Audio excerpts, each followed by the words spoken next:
अच्छा मुशाहिद साहब, कल आपसे बात हो रही थी, आप कह रहे थे कि नेतन्याहू डरा हुआ है, सहमा हुआ है बहुत ज्यादा।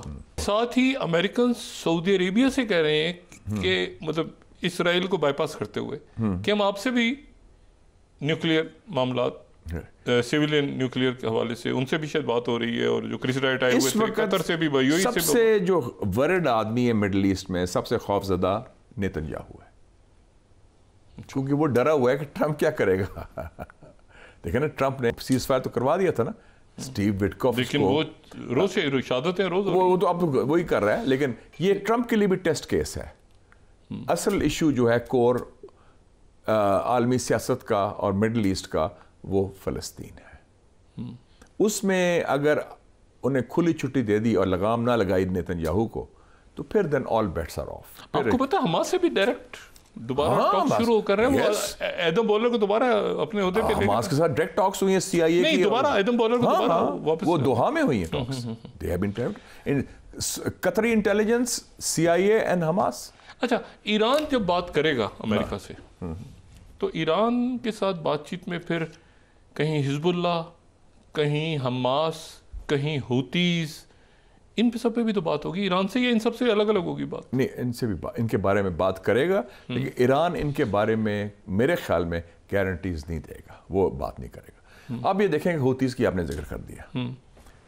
15 मार्च से, आज क्या तारीख है, आज 20 तारीख होगी है ना, 15 मार्च से 20 तारीख तक अमेरिका ने $1 अरब, $1 बिलियन का असला, बॉम्बिंग, ड्रोन्स फेंकी हैं उनके ऊपर। 2 एयरक्राफ्ट कैरियर खड़े हुए हैं इसको रेड सी में। क्या बिगाड़ा है उन्होंने? और वो मारे जा रहे हैं, वो भी मारे जा रहे हैं। ये तो तल अवीव में रोज सायरन बज रहा होता है वहाँ पे। और वो 75% शिपिंग बंद हो गई है रेड सी में इंटरनेशनल। अमेरिका कह रहा है कि चाइना हेल्प कर रहा है इनको, चाइना की इंटेलिजेंस जो टेक्नोलॉजी की फर्म है, वो जो मर्जी हेल्प करे हो मेरे ख्याल में। लेकिन हुतीज जो है नॉन स्टेट एक्टर हैं, उन्होंने मुख्तर डाला हुआ है। आप हुतीज को ख़त्म नहीं कर सकते तो आपने ईरान से क्या जंग करनी? या अब हमास भी कायम है और दायम है, हिजबुल्लाह भी कायम है। ठीक है, कमज़ोर हुआ है, शहादतें हुई हैं, लेकिन एज ए इंस्टीट्यूशन तो जो कहता था नेतन्याहू कि मैं इनको खुदा न खास्ता सफ़ा हस्ती से मिटा दूंगा, वो तो फेल हो गया ना।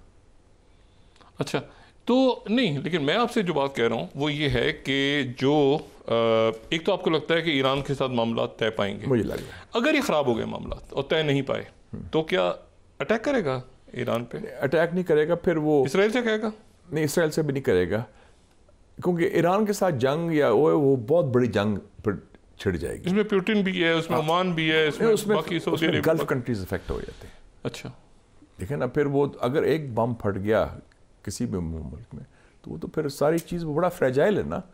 ईरान पूरा ऑर्डर, पूरा जो मिडल ईस्ट का जो सारा ऑर्डर है, और गल्फ के दोनों तरफ बहुत तबाही होगी और बहुत उस डिस्टेबलाइजेशन होगी, वो अफोर्ड नहीं कर सकते। उनकी तो बहुत कमज़ोर हैं। आपको लगता है कि ईरान के साथ मामला तय पाने से पहले गजा की जंगबंदी ज़रूरी है, ये सीज फायर? क्योंकि ये तो सर पे हमास ने कहा है कि हम सारे लोगों को छोड़ने को तैयार हैं, एक ही। लेकिन ना, जो बदनीयती है वो तो नेतन्याहू की है ना। उसने कहा है कि 45 दिन का सीज फायर और सारे हॉस्टेजेस छोड़ो। हमास कहता है कि मुस्तकिल जंगबंदी, ठीक है, और हम हारे को छोड़ने को तैयार हैं। ये क्या बात हुई आर्जी चीज़ के 45 दिन, 30 दिन, 2 महीने? No, what is this nonsense? फौरन करो। हाँ, और ट्रम्प ने भी यही बात की थी शुरू में कि हर थोड़े दिन बाद कि वो एक पैकेज डील हो। तो ये मेरे ख्याल में ट्रंप की अब यही कोशिश होगी कि किसी तरीके से ये पैकेज डील करवा ले, क्योंकि मई में उसने आना है अभी भी, वो तो आ रहा है। और उसमें तो खैर यूक्रेन की बात भी होनी है, क्योंकि याद है सऊदी अरेबिया में पुतिन से बात हो रही है ना, दोबारा सऊदी अरेबिया से भी हो रही है। और दूसरी बात यह है कि वो कैदी भी रहा हो गए ईस्टर पे सारे, मगर ज़ेलेंस्की जो है, ज़ेलेंस्की तो फारग थ्रोन रहने दो बस। वो मिनरल डील्स, वो लास्ट टाइम मैंने बात भी आपसे की थी, वो तो फारग हो गया था उसी दिन जब उसको व्हाइट हाउस से निकाल दिया था कि तुम जाओ, और मिनरल्स सारे ले लिए, और मिनरल्स उसने साइन कर दिया कि ये लो यार। और कुछ सिक्योरिटी गारंटी नहीं, कुछ नहीं, ना ना ना ना, ना नेटो की गारंटी, ना सिक्योरिटी गारंटी, बस तुम अपनी जान बचा लो। ये जो यूरोप का हिस्सा है जो यूक्रेन वाला है, या अमेरिकन को कॉन्ट्रैक्ट मिल जाएंगे रेयर अर्थ मिनरल्स के? उसमें 20% यूक्रेन तो खत्म हो गया ना, वो तो रशिया ने ले लिया है। ठीक है, ये तो लुहांस्क का, डोनेट्स का जो इलाका, 4 ये, और क्रीमिया को तो मान लिया, क्रीमिया को पहले ही मान लिया था। तो जो रह गया है बचा कुचा, उसमें जो मिनरल्स हैं वो अमेरिका की नज़र है। उनकी नज़र तो सिर्फ उधर नहीं है, उधर उनकी नज़र तो डेमोक्रेटिक रिपब्लिक ऑफ कॉन्गो में भी है। अच्छा, कॉन्गो का जिक्र अच्छा आ गया। हाँ, और उनकी नज़र तो पाकिस्तान में भी है।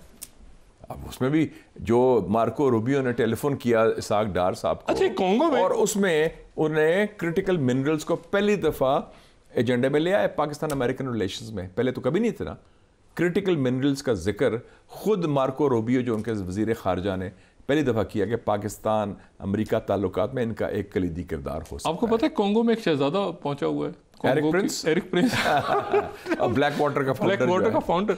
अच्छा, वो पहुंचा हुआ है। बाय द वे अब वो यूएई रहता है। ये रहता है वो जो है, वो अरब स्प्रिंग के दौर में जो बड़ा, अफगानिस्तान में बड़ी कोशिश की थी उसने, आपको याद होगा कि ये मुझे प्राइवेटाइज कर दो फौज सारी।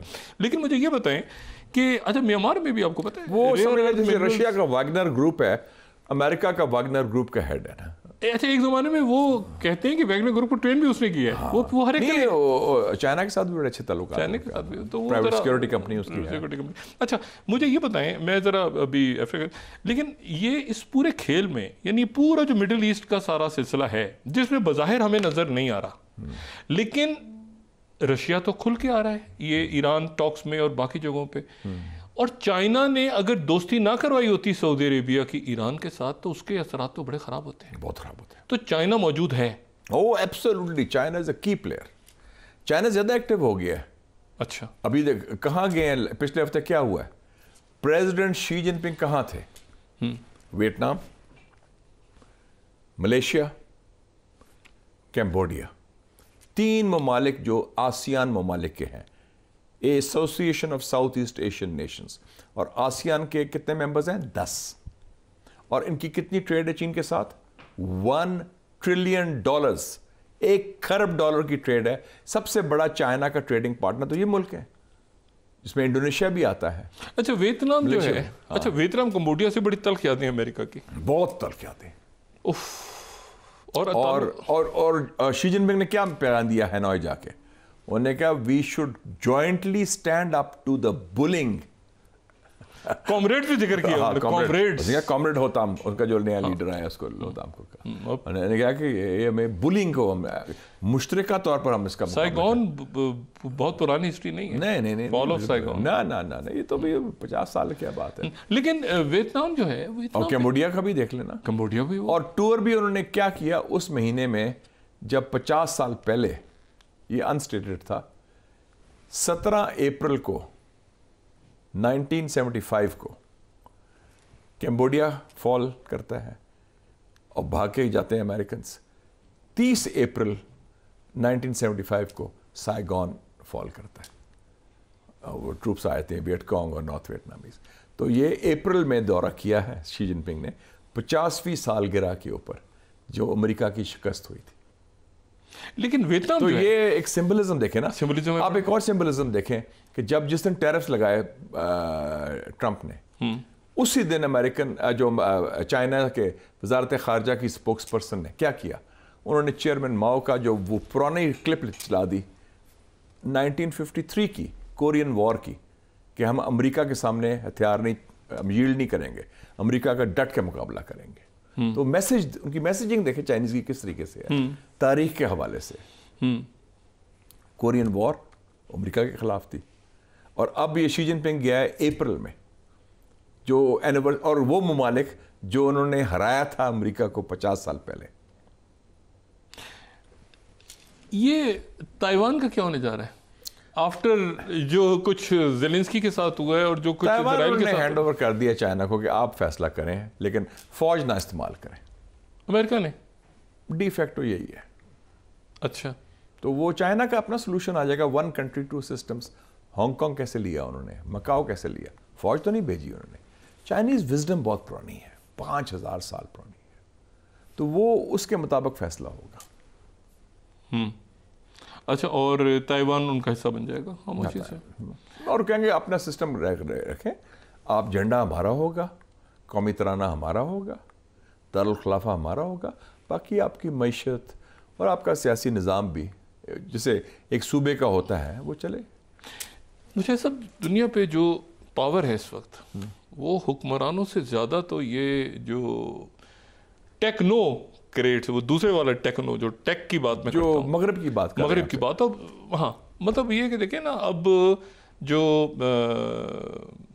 एनवीडिया का जो सरबराह है, वो इतना वहाँ पे शेयर ऊपर नीचे दाएं बाएं, वो चाइना पहुंचा हुआ है कि मैं इनसे बात करूंगा, मेरी मार्केट है। इलॉन मस्क जो है वो चाइना के बगैर, टिम कुक एप्पल वाला, वो सारे। तो ये जो हैं, ये टिम कुक ने बड़ी अपनी वीडियो चलाई कि मैंने जाके शंघाई में क्या वॉक की, मैं स्टोर्स में गया, मैंने आइसक्रीम खाई, मैंने ये किया, मैं कितना मकबूल हूँ चीनियों में। एलन मस्क की वालदा कहाँ रहती है? शंघाई में। She is a superstar there. नहीं, तो ये जो लोग हैं, इनके देखिए रेयर अर्थ मिनरल्स तो चाइना के पास है, तो इनका कारोबार तो नहीं चलता उसके बाद। देखिए जी, जो 17 की रेयर अर्थ मिनरल्स हैं, 72% उनका जो अमेरिका के जो इंपोर्ट्स हैं रेयर अर्थ मिनरल, वो चाइना से हैं, ये सारे 7। और उसमें 17 में से 6 ऐसे हैं जो सिर्फ चीन के पास है। तो चाइना की तो बड़ी, और उन्होंने पहला काम क्या किया, रेयर अर्थ मिनरल्स बैन कर दिए चाइना ने, कि आप बात करो ये, उसके बगैर आपके बोइंग जहाज कैसे चलेंगे, आपका सेल फोन कैसे चलेगा, खत्म। वो तो उन्होंने छक्के छुड़ा दिए हैं। ट्रंप है जो चीन के साथ जो मामला है, वो तो देव ऑलरेडी, तो इसीलिए थोड़ा सा सॉफ्ट हुआ है कि शी जिनपिंग मेरा चाइना के खिलाफ, और शी जिनपिंग के खिलाफ एक बात नहीं की। हम मोअज़्ज़ज़ आदमी है, ग्रेट लीडर है, मेरा दोस्त है, उसकी तारीफ कर रहे हैं हमेशा। चाइना को कोसरा, उसकी तारीफ, चाइना की तारीफ क्रिटिसाइज करता है एज ए मुल्क, लेकिन शी जिनपिंग की बड़ी खुशामद करता है। तो चाइना ने सीरियस लिया इसको ना, जो टैरिफ्स वाली, चाइना तैयार था उसके लिए। चाइना क्या, बच्चों आ जाओ तो फिर देखी जाएगी, क्या कर लोगे तुम, आओ मैदान में, लेट्स फेस इट।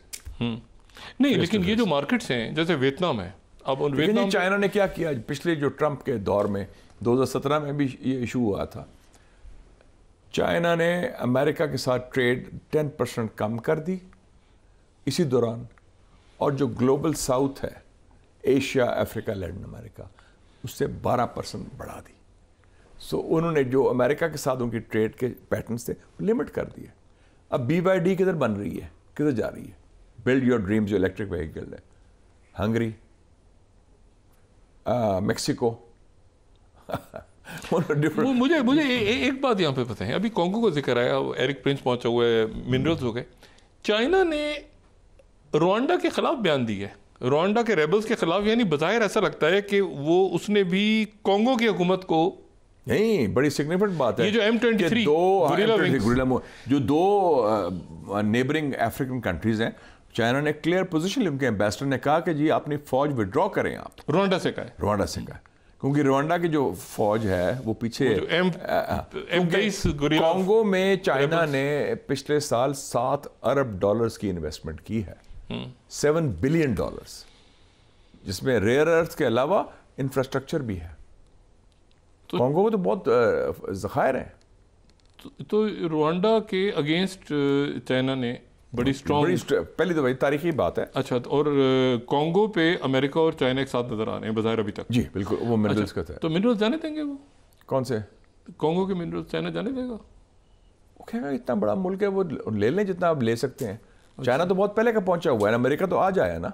चाइना तो 20 साल से 25 साल से पहुंचा हुआ है। अच्छा, और वो आपने मूवी नहीं देखी थी ब्लड डायमंड्स हॉलीवुड की, कि सारा इशू ही वो है। नहीं जी। अच्छा, मुझे तो ये बताएं कि इसमें जो है, वियतनाम की मैंने बात की, वियतनाम जो है वो तो देखे ना, ये मुल्क अपनी मसनूआत कहाँ बेचेंगे?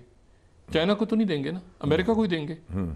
तो ये तो प्रेशर में आ गए हैं इस वक्त, इसको बहुत प्रेशर में है बिल्कुल, कि भाई वियतनाम जो है वो दुनिया का सबसे बड़ा प्रोड्यूसर तो चाइना है।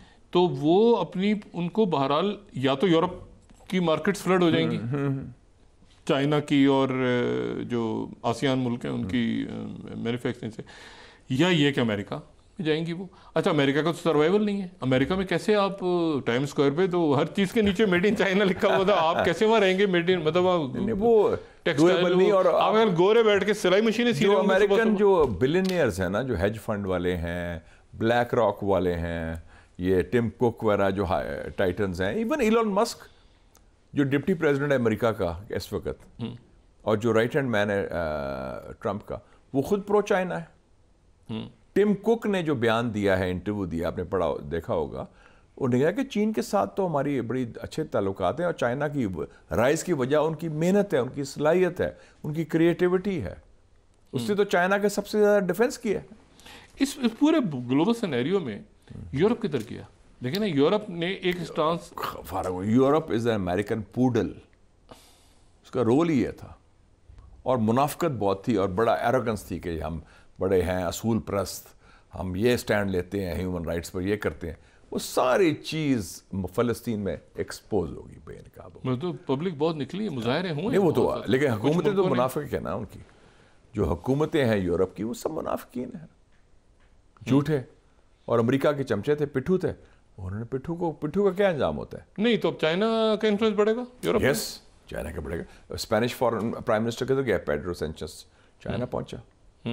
और यूके के सेक्रेटरी डिफेंस का चाइना का विजिट, वो भी बड़ा इंटरेस्टिंग है, बड़ा इंपॉर्टेंट वो है। सब कह रहे हैं कि अब वही यूरोप है जो उसने 2 साल पहले जो समिट हुई थी मैड्रिड में, उसमें जो डॉक्यूमेंट छपा था नेटो इन 2030 कि हमारे मेन दुश्मन 2 हैं, एक रूस और एक चाइना।